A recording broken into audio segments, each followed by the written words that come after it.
అనేక ప్రజా సమస్యలపైన ఇవాళ కలెక్టర్ గారితో భేటీ కావడం జరిగింది. అనేక సమస్యలు కలెక్టర్ గారి దృష్టికి తీసుకెళ్లడం జరిగింది, ప్రభుత్వం దృష్టికి తీసుకెళ్లడం జరిగింది. ముఖ్యంగా శనగ రైతులు మరి శనగ పంట ఈసారి దిగుబడి చాలా బాగా వచ్చింది. మరి దిగుబడి బాగా వచ్చిన పరిస్థితుల్లో ఒకవైపు ఎంఎస్పి చూస్తే 5,875 రూపాయలు ఎంఎస్పి ఉంది, ప్రభుత్వం ప్రకటించిన ఎంఎస్పి. కానీ రైతులు అమ్ముకుంటా ఉంది మాత్రం 4,700కి అమ్ముకుంటా ఉన్నారంటే పూర్తిగా ఎంఎస్పి కంటే 1,100, 1,200 రూపాయలు పర్ క్వింటాల్ తక్కువకు అమ్ముకుంటా ఉన్నారు. సో ఇమీడియట్గా మరి రైతుల చేతిలో ఇప్పుడు ప్రస్తుతానికైతే పంట ఉంది. ఇంకా ఇది రోజులు గడిచే కొద్దీ ఇప్పటికే ఒక 20-25% ఆఫ్ ద పంట రైతుల చేతి నుంచి దళారులు కొనుక్కోవడం జరిగింది. ఇంకా రోజులు గడిచే కొద్దీ రైతులు నిల్వ చేసుకోలేరు కాబట్టి పంట అంతా అమ్మేస్తారు, తక్కువ రేటుకి అమ్మే పరిస్థితి ఉంది. కాబట్టి ఇమీడియట్గా ప్రభుత్వం ఇంటర్ఫియర్ అయి ఎంఎస్పి ధరకు 5,875 రూపాయలు ఏదైతే ఎంఎస్పి ఉందో ఆ ఎంఎస్పి పర్ క్వింటాలు 5,875 రూపాయలు ఇచ్చి ప్రభుత్వమే ముందుకు వచ్చి పంటను కొనుగోలు చేయాలా, రైతును ఆదుకోవాలా, రైతులు డిస్ట్రెస్ సేల్ చేయకుండా చేసే పరిస్థితి రాకుండా ప్రభుత్వం తక్షణమే ముందుకు వచ్చి రైతుల వద్ద పంటలు కొనుగోలు చేయాలని చెప్పి కలెక్టర్ గారి ద్వారా ప్రభుత్వాన్ని రిక్వెస్ట్ చేయడం జరిగింది. ప్రయోజనం చేకూరుస్తున్నాం అంటారు.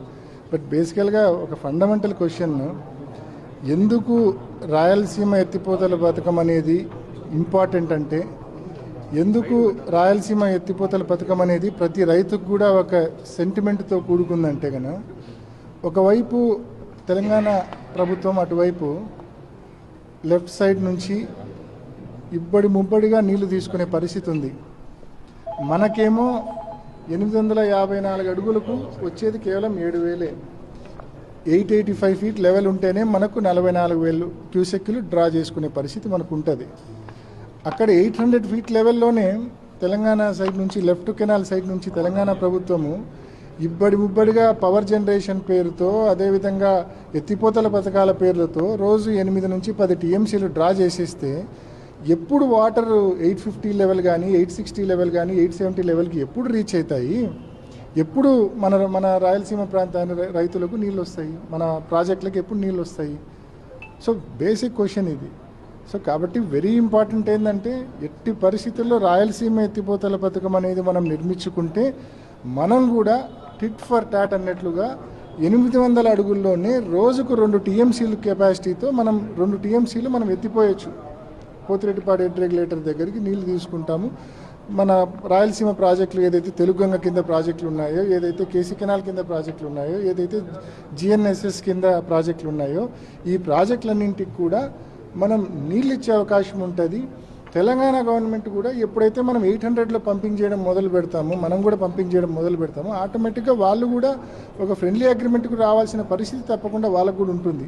వాళ్ళు కూడా మేము డ్రా చేయము, మీరు డ్రా చేయొద్దు, వాటర్ లెవెల్ పెంచుదామనే దిశగా వాళ్ళు కూడా ఆలోచన చేసే అవకాశం ఉంటుంది.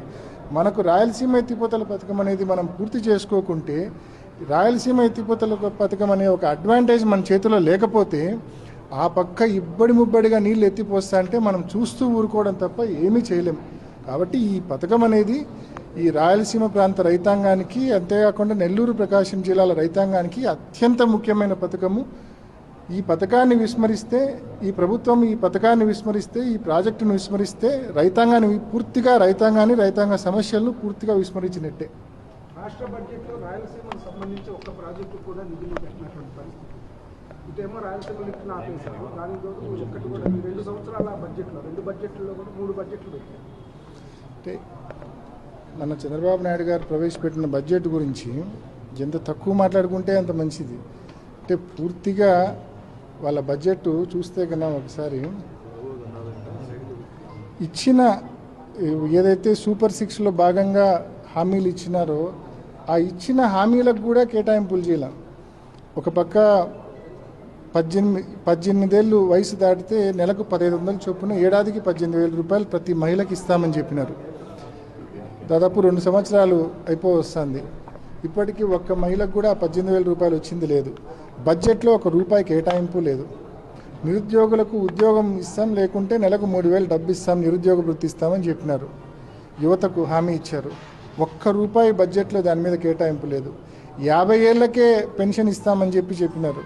మరి 50 ఏళ్ళకి పెన్షన్ ఇవ్వాలంటే పెన్షన్కు ఉన్న కేటాయింపులు పెంచాలా? ఒక్క రూపాయి అదనంగా కేటాయించకపోగా ఇంకా కేటాయింపులు తగ్గించారు. ఇంకా ఇందాక మీరు అడిగినట్టు రాయలసీమ ప్రాంతంలోని మన సాగునీటి ప్రాజెక్టులకైతే ఇంకా శూన్యం. రాయలసీమ ఎత్తిపోతల పథకానికి కేటాయింపులు లేవు. రాయలసీమ ప్రాంతంలోని ప్రాజెక్టులకు కూడా పెద్దగా కేటాయింపులు లేని పరిస్థితి మనం చూస్తూ ఉన్నాం. కాబట్టి కేవలం ఇది ప్రజలను మభ్యపెట్టే బడ్జెట్ తప్ప మరొకటి కాదు ఇది.